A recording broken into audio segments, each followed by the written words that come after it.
So a friend gives you a picture of this mountain biker. It's them. They say, hey, what are we going to do? I want to make a big print of this. How big can I go and still have this look pretty decent quality? So use a Photoshop student. Know what to do. You go over to image. You go to image size. And it tells you the number of pixels you've been given. 576, 592. Now sort of try to remember these numbers. Let's just round it up. Close to 600 by 600. What you have to remember when knowing how big you can actually make the photo is this. You need a resolution of like 150 pixels per inch to start getting good photo quality. Some people would even argue that you should get up to 300. So let's just try this out.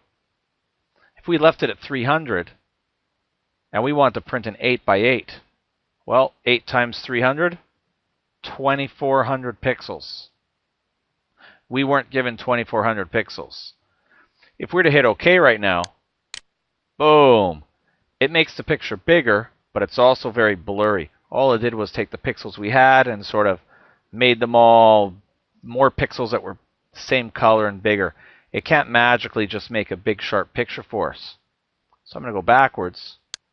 I'm going to go back to image size, and I'm going to check out. At 300, remember we had 600 originally. How wide can I go? Well, can I go 4 inches? No, that's 1200.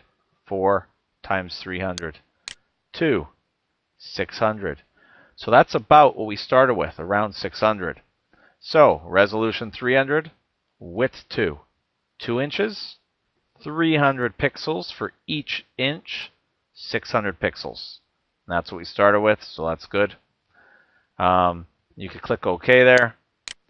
Now, if you were going to make a 2x2 print, it would be sharp, anything bigger, and you obviously start to see the squares. So a photo they gave us, not too great. When you grab photos, you should be able to recognize sort of what you could do with them and be able to answer those kind of questions.